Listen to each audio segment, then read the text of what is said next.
Hello and welcome back to GIS Gallery. In today's tutorial, we'll be focusing on domains in ArcGIS geodatabases.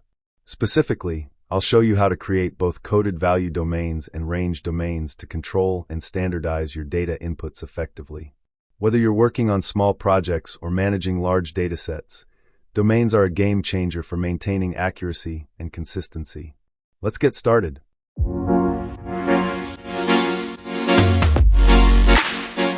So domains, right? So what was domains? So domain was something like we can actually uh, restrict, right? So we can actually restrict how we set up our field names, right? So we have coded value and range domain. Okay. So when you set domains, what you need to do is you'll have to select whichever data that you actually want to set your domains to. Okay. So if I'm setting my domain to this data, I just select it, okay, and then go over to my ribbons. I have data here, right? So in the data, I have an option here called domains, right? So click on domains.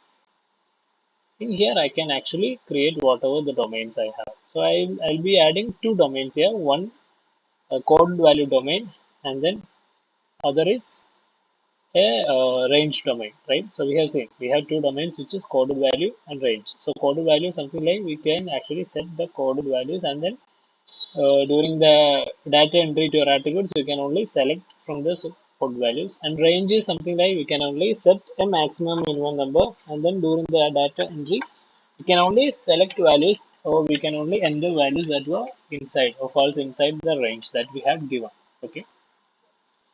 So yeah, so we'll go to my outline, and I'll be creating a name domain here, which is something like name, right? And then field type is text. Okay, make sure the field type is the same as the field type that you are actually applying the code domain to. Okay, so the domain name here, the domain field type here should be the same as the field type of the field that you will be applying this domains to. Okay, so you'll understand that later. So we have domain types here. So if you double click the domain types, you have range domain and coded value. So first one will be coded value, right? And we have different codes here. So my first value will be something like okay. So if it's like Kerala states, what can I give? I can give something like if it's a district or a right. And then another thing I can give is if it's like a village or something, right? So those are the two. Oh, maybe I'll just do okay. So I have created three coded values. So first code value is district, second is village, and third is taluk. Okay. So those are the three code value domains that I have set on this domain name, which is name. Okay. Now next domain will be something like my what will I say? ID. Okay, so I'll give the ID, and then field type I can give something like yeah. First we'll be setting it as a range domain, right? So field type we can actually let it short or long, and let it be short. Okay, and then like I said, so code value we can only set a maximum and minimum. So my minimum will be a 5, and my maximum will be a 10. Okay. So when we have created two domains here, right? So first step is domain creation. Second step is second step is something like applying the domain to the field, and third step is data entry, right? So first steps we have done. We have actually created a domain name. We have first my domain is name, and then three coded values we have. Second domain is ID, which is a range domain, and we have a maximum minimum here. Okay. Now I'll just save this domain. And now what I'll do is when I am coming over to my Kerala districts, okay, Kerala districts attribute table, I have uh, yeah, I have like two attributes here, right? So now if I go over to my data, right, and then if I click on the fields, right? So if I go to the fields of my Kerala district, it will show me. You remember this field, right? So this is where for the shape files we added new fields. Yeah, right. So I have a field here called name, and then I have a field here called area. Okay, and if you come over here, we can see that it has a table or it has a column called domain, right? So over to the name area, I'll be clicking on domain, and it will show me what all text domains that here. It's showing the domain name here because it's showing the domain name called name here because whatever the object data type, like I told you, right? So when you're creating the domains, it's data type, the domains data type, and the field names data type should be the same. So when I'm clicking on, if I am setting the name, a domain on this name field, then you have to understand that its domain type, a data type, and then the domains data type should be the same. So in here, I have it shows the name here because it has the same data type of my field name, right? So I'm setting the name here. And now if I come over to my area, it's not showing any domains here. Why? Because the domain, the data type of the field area is float, right? And then what is the type of the field ID here? Just short, right? So actually need a new domain here of the type short here, right? I'll just set it as short and save it. Okay. So now my area field has a data type of short. Now if I coming over to my domain, it actually shows the ID domain that I have created. Right? So I can set out the ID domain, and here also I'll set the name domain. So to my name field, I'm setting my domain name, and to my area field, I'm setting my domain name ID. Okay.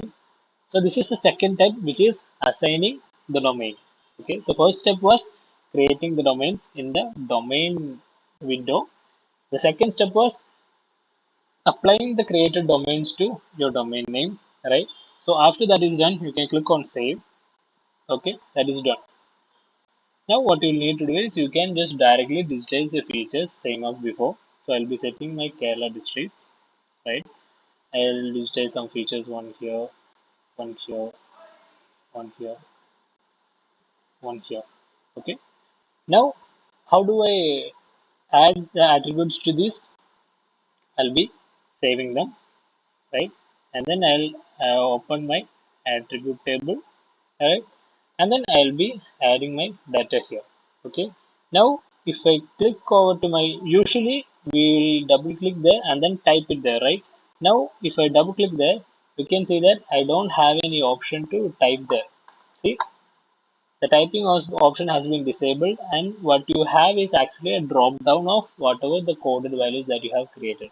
Now, because a domain called coded value, a coded value domain has been set on this field which is called name, you can only select values that you have given as your domain when you are creating the domain in here. So this is the coded value domain, which means you can only choose the values that you have created when you created the domain in here. Okay, so you cannot type there. So that is the main thing of coded value domain. Now, what is range domain? So when you click over the range domain, you can see that you can actually type there. Okay, so if I give 7, it's working.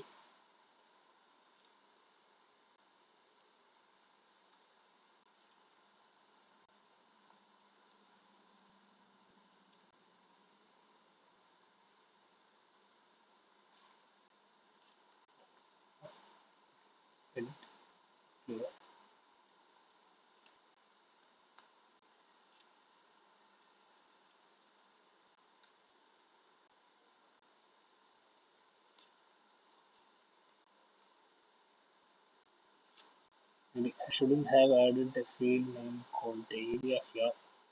Right. So I'll go to my data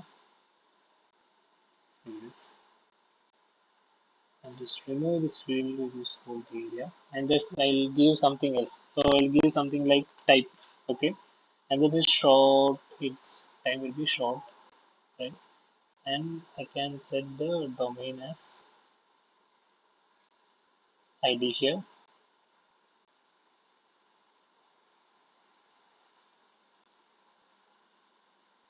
I'll save it. Okay, now that is done. I'll come over here and yeah, now it's working. So probably because I gave the name area, it wasn't taking any fields other than the area field. Okay. So now that I have given the domain ID to this type field, I can actually double click and type values there. But you have to remember I set a range domain there of minimum value 5 and maximum value of 10. Now what happens if I give the value of 4? You cannot give a value of 4 here. Similarly, you cannot give the value of 10 here. So when I'm giving something like 15, it won't take those values. Okay. And the thing is, it's supposed to show an error, but in this case, it's not actually showing an error. Okay. So it's supposed to show an error that there was a coded value or a range that you set in here, and then it cannot take values greater than 10 and less than 5. But in here, it doesn't show those error and it just changes the values to 10. Yeah. So anyway, so that was how you create your coded value domain and then a ranged domain.